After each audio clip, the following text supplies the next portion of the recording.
Bonjour à toutes et à tous. Aujourd'hui, la chaîne YouTube Technobricolo, en collaboration avec le Berrylab 36 de Châteauroux, vous apporte un complément sur le profil en développement de cercle et son angle de pression alpha.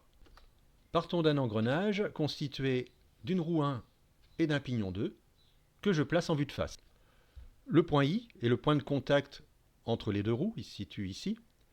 Il se situe en fait par rapport au centre de la roue 1, juste au rayon de celle-ci, donc à la moitié du diamètre. J'aurais pu faire la même chose sur le pignon 2. Appliquons sur cette roue 1 un couple que je nomme ici C1. Ce couple va donc transmettre au point I un effort de la roue 1 sur la roue 2. Effort dont la projection sur l'axe X se nomme l'effort tangentiel de la roue 1 sur la roue 2. Il existe donc une relation entre le couple, le rayon et l'effort. Le couple, c'est égal à l'effort fois le rayon, qu'il se traduit par la valeur du couple C1, un couple étant en newton-mètre, c'est le produit d'un effort en newton que multiplie un rayon en mètres. Donc je fais un zoom de manière à mieux voir ce qui se passe au niveau du contact, au niveau de la dent, et je vais placer au point I la tangente à la courbe de la dent. La voilà. Donc j'agrandis encore un petit peu mon zoom et je vais maintenant en fait placer la perpendiculaire à cette droite bleue. Pourquoi? Parce qu'en fait l'effort de contact de la roue 1 sur la roue 2 est en fait perpendiculaire à cette surface. J'obtiens donc ici la direction que j'ai tracée en marron. L'effort de la roue 1 sur la roue 2 va être porté par cette direction marron, sachant que Ft correspond en fait à la valeur projetée de cet effort sur l'axe X. Je peux donc tracer l'effort complet de la roue 1 sur la roue 2. Une petite remarque, la projection de cet effort sur X, c'est l'effort tangentiel. La projection de cet effort sur l'axe Y, c'est ce qu'on appelle l'effort radial sur la roue. Alors, je viens également en fait de mettre en évidence un angle important, l'angle que l'on retrouve entre l'axe X et l'effort, qui est le même qu'entre l'axe Y et l'effort radial. C'est ce qu'on appelle l'angle alpha, qui est en fait l'angle de pression des pignons. Question importante, cet angle peut-il être quelconque? Globalement, peut-il prendre n'importe quelle valeur?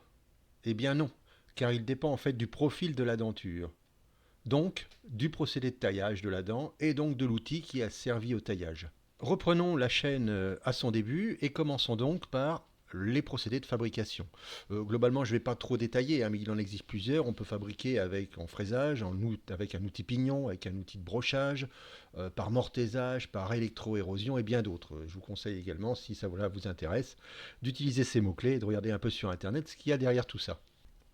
Second point, évidemment, la machine, liée au procédé de fabrication, on va avoir effectivement une machine de taillage. Je fais une petite image ici, voilà par exemple un exemple de machine de taillage. Après la machine, évidemment, l'outil. L'outil, donc, ici, on voit effectivement une fraise qui est bien en fait définie par son module. On voit ici un module de 0,7 et un angle alpha de 20 degrés. Ça veut bien dire qu'à un outil correspond un angle bien particulier. Et donc, une fois qu'on a tout cela, le procédé de fabrication avec la machine, l'outil, on va donc pouvoir parfaitement définir notre profil de denture. Donc revenons à notre schéma. Donc il faut savoir en fait que cet angle de pression alpha peut prendre plusieurs valeurs, généralement définies par des normes. Donc la première valeur, c'est 20 degrés pour cet angle de pression. Il faut savoir que c'est la valeur qui est la plus répandue. Cet angle en fait de 20 degrés offre un bon compromis entre résistance, efficacité, facilité de fabrication et permet une bonne transmission de puissance tout en limitant en fait les pertes par frottement. Alors, on peut aussi utiliser un angle alpha de 14,5 degrés. Alors, en général, c'est plutôt utilisé pour des engrenages anciens ou des engrenages très spécifiques. L'intérêt, souvent aussi, c'est que cet angle alpha peut réduire, on l'a vu, les efforts radiaux. Mais par contre, on a les dentures qui sont moins résistantes. Et la dernière valeur normalisée, c'est 25 degrés. C'est moins courant, c'est utilisé dans des cas bien particuliers où on veut augmenter la résistance à la flexion de la dent si l'engrenage est soumis à des charges importantes. Par contre, c'est une valeur qui va générer souvent beaucoup de frottement et du bruit. Reprenons maintenant notre schéma où on voit bien notre tangente à la surface de contact bleue ici, inclinée de son angle alpha. Donc je trace maintenant sur cette figure deux droites bleues ici parallèles à cette ligne de contact Et ces droites bleues passent respectivement par les deux centres des deux roues. Et je trace également le point J, qui est en fait le point d'intersection entre la droite bleue ici, donc qui passe par le centre de la roue 1, et la ligne de pression, ici tracée en rouge. Je rezoome encore un peu, voilà. Et maintenant je vais tracer un cercle qui va passer par le centre de la roue 1 et par le point ici, J. Ce cercle est appelé en fait le cercle de base de la roue 1 et on va voir son intérêt. C'est en effet grâce à ce cercle de base que je vais pouvoir tracer mon profil de denture appelé un profil en développante de cercle. Mais avant cela, petit retour en arrière.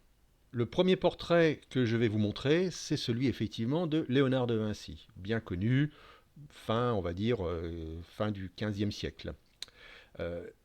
Et à côté, une image qui représente en fait un couple de roues qui avait été imaginé par Léonard de Vinci sur le principe de la transmission des moulins. On voit ici avec des roues, en général, où les parties cylindriques étaient ici en bois. Deuxième image, en fait, c'est une épure qu'il avait fait en recherchant en fait une transmission de meilleure qualité. On voit ici en fait qu'on avait des transmissions avec ces fameux cylindres en bois et où il avait essayé effectivement de faire des dents plus arrondies.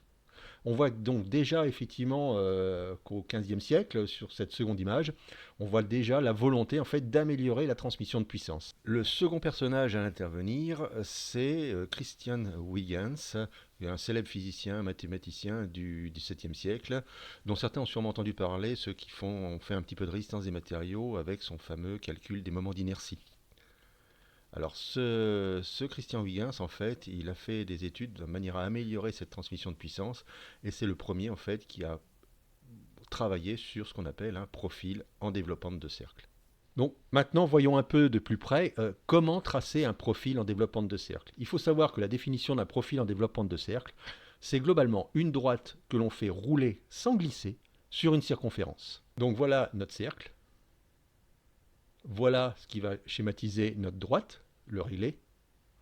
Je prends un crayon et je fais rouler le raylet sur la circonférence du disque. Alors c'est un peu bricolage, mais globalement le profil que j'obtiens, c'est bien un profil en développante de cercle.